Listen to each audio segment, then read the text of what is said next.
In this video, I'm going to share with you my top 3 launchpads. These are launchpads that I think will make the most returns from all the other launchpads that I'm aware of.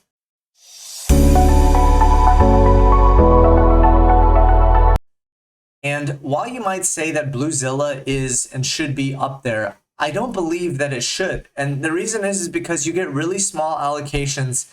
And even though it does 100x, the rate at which they turn out IDOs and the rate at which they produce profits is not there. And you saw my analytics in the previous video where I went over 4 launch pads and what they churned out for the month of September. TrustPad was the winner out of that. However, I don't believe that TrustPad can maintain the momentum that it had throughout September and going into October. So these are the 3, and the first one is Ventup.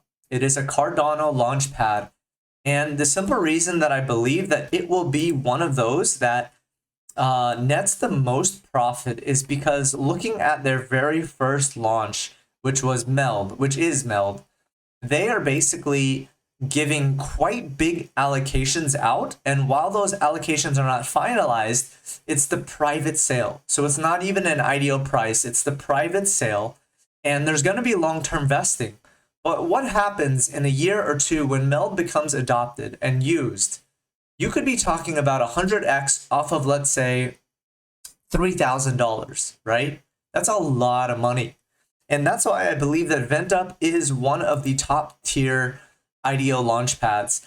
What I've seen from them is that they continually develop and work on this project. They don't try to rush things out, and ultimately they're not there to show their project. They're there to produce high quality IDOs. And what I really like is, I know that a lot of people were a little bit angry at this, but they're allowing Cardano stakers to do a 4-to-1 ratio event. So if you own 40,000 Cardano, that counts as 10,000 Vent, which all you have to do is buy a little bit of Vent and you're automatically tiered to whatever tier that is. They have already released all of their tiers, but they've only launched one IDO and it hasn't even been completed yet. They're still finalizing it. But I really like what they're doing, and I like the quality of project that they finally released. I've been in this project for so long. I got into the initial early community access for the Launchpad, and so I do hold this coin. I also bought some more on my own as well. But this is a project that you should be looking at just because they truly are working on quality projects. The allocations seem huge, and from what I've seen, they simply want to really make a difference in the Cardano ecosystem. Now, I'm also in OccamFi, but recently they've been really they've been churning out bad IDOs for quite some time now, doing sometimes less than the IDO price. And while I still will hold it and I still believe in it, I think that Occam is more of a play for like 2 years.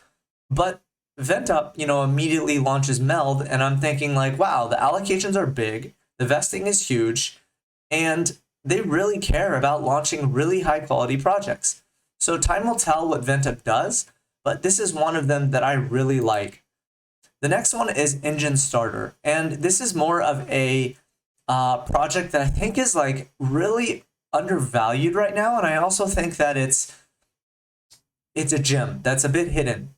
And the reason being is Engine, if you know the project, which I do hold coins in Engine, it is like, to me, the blue chip of the NFT gaming space, and it hasn't really done much. And so having this that's actually supported by Engine, to me, is really big, because if you're a game that's trying to get on Engine and use Engine, you're probably going to want to go through Engine Starter because it's backed by Engine. There are projects like Kusama Starter that launched that aren't even backed by Kusama, right? It's just that they just basically used KSM and they don't really have any affiliation to KSM. This just recently launched Defina Finance, which did a 4x, I believe, and at the 25,000 tier, which is around, I think, $3,000, they had an $80 allocation. It did a 4x, and while you might say, okay, this isn't really going to do well, this is something that I believe will be a longer term play.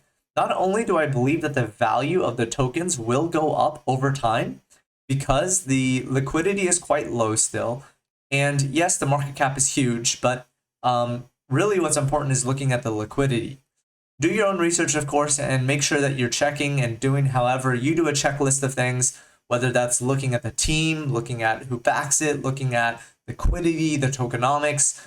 This is just a project that I personally believe will do very well just because I believe in Engine and I really believe that the gaming industry is going to boom. So the final one is Chain Guardians. And this is one that I really, really like because of its lotto system. There is no guaranteed tier. There is only a percentage chance that you'll get in, no matter how much you buy. And the reason why I really like this one is because the way that they do their IDOs is basically if you sell those tokens, your score for getting the next IDO goes down. And this really encourages long-term holders and people who really believe in the project versus people trying to just flip things. And I think that what's going to happen is that these gaming launch pads, these gaming coins and projects are going to be like, you know what? We don't want our price to be dumped. We want a project and a launch pad that will actually support us, grow with us, and have real investors that actually want to invest in our games. And so that's what I'm seeing from Chain Guardians. And this is why I'm so bullish on this coin, is because of how they do their chain boost score system. This is a coin that has already proven itself when it comes to what kind of IDOs they've launched and what kind of returns that they've gotten. They launched Polka Fantasy, which did like a 66x, and the allocations are huge. Polka Fantasy was a $500 allocation, and at its all-time high, it did 66x. Yes, there is vesting, but overall, this is a project that I really, really like.